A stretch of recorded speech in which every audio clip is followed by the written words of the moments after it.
देखिए, सारा खेल इस बात का है कि मनुष्य जीवन में सफल होना चाहता है।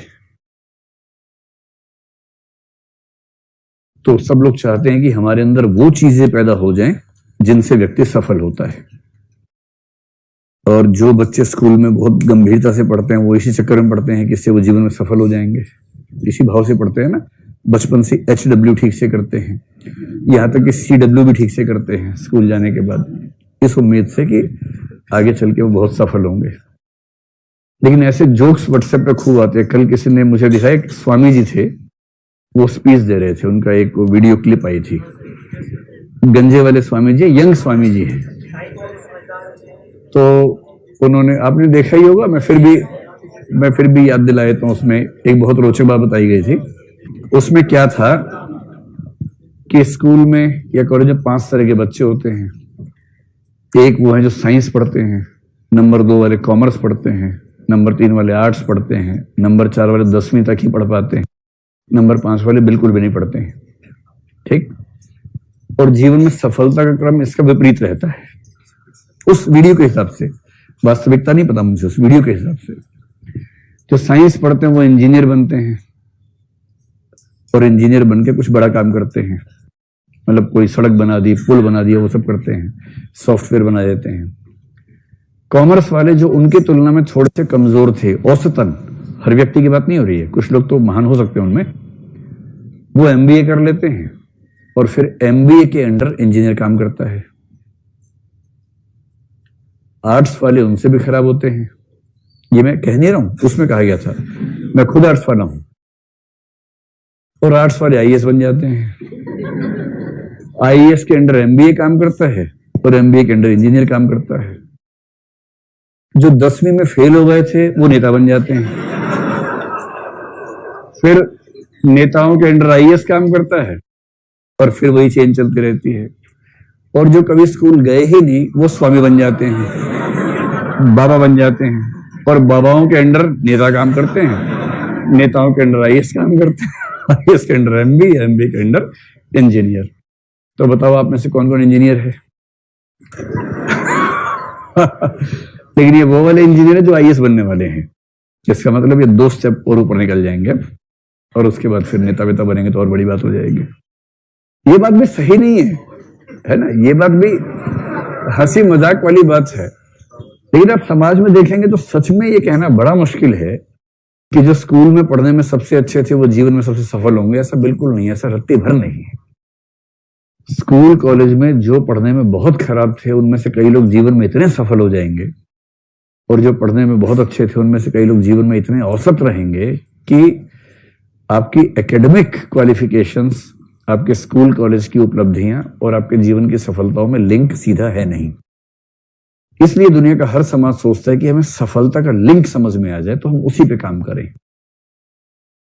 तो सफलता किस चीज से मिलेगी, इस पर सोचते सोचते अंत में एक शब्द पे बात आके टिकी है, वो है एप्टीट्यूड। कि एप्टीट्यूड से आप अनुमान कर सकते हैं कि व्यक्ति की सफलता कितनी जीवन में है, और यह अनुमान कर सकते हैं कि कौन से क्षेत्र में व्यक्ति जाएगा तो सफल होगा।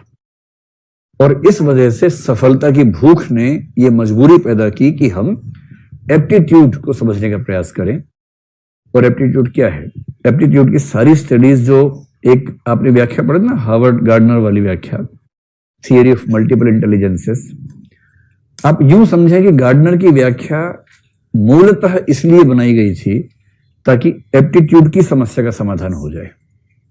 मैंने उस समय भी ये बात कही थी आपसे। समस्या थी एप्टीट्यूड को पहचानने की, समाधान के तौर पे आ गई थियरी ऑफ मल्टीपल इंटेलिजेंसेस।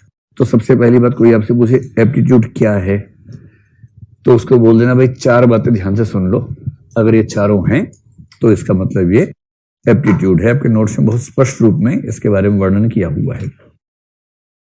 तो एप्टीट्यूड क्या है? किसी क्षेत्र विशेष, है ना, कोई ये नहीं कह सकता कि मेरे पास तो ऐसा एप्टीट्यूड है कि मैं किसी भी क्षेत्र में कुछ भी कर सकता हूं ना। किसी क्षेत्र विशेष या क्षेत्रों का समूह भी हो सकता है कि आप इन 2-3 क्षेत्रों में आप अच्छा काम कर सकते हैं, ऐसा हो सकता है। किसी क्षेत्र विशेष में यदि प्रशिक्षण दिया जाए,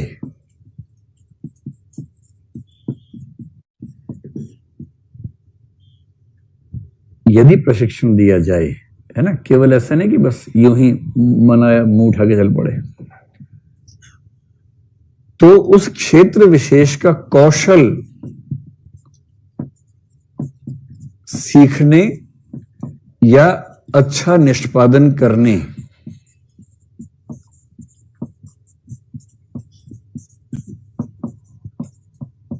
की प्रबल संभावना, गारंटी इसके बाद भी नहीं होती है, प्रबल संभावना होती है। ठीक, किसी क्षेत्र विशेष के बारे में होगा, प्रशिक्षण दिया जाए ये जरूरी है, और उसके बाद कौशल सीखने या अच्छा निष्पादन करने की प्रबल संभावना होगी। और ये तीनों चीजें जिस चीज पर लागू होंगी, अगर मैं कॉमन एक बात कह दूं, वो है ऐसी विशेषताओं या क्षमताओं का समूह।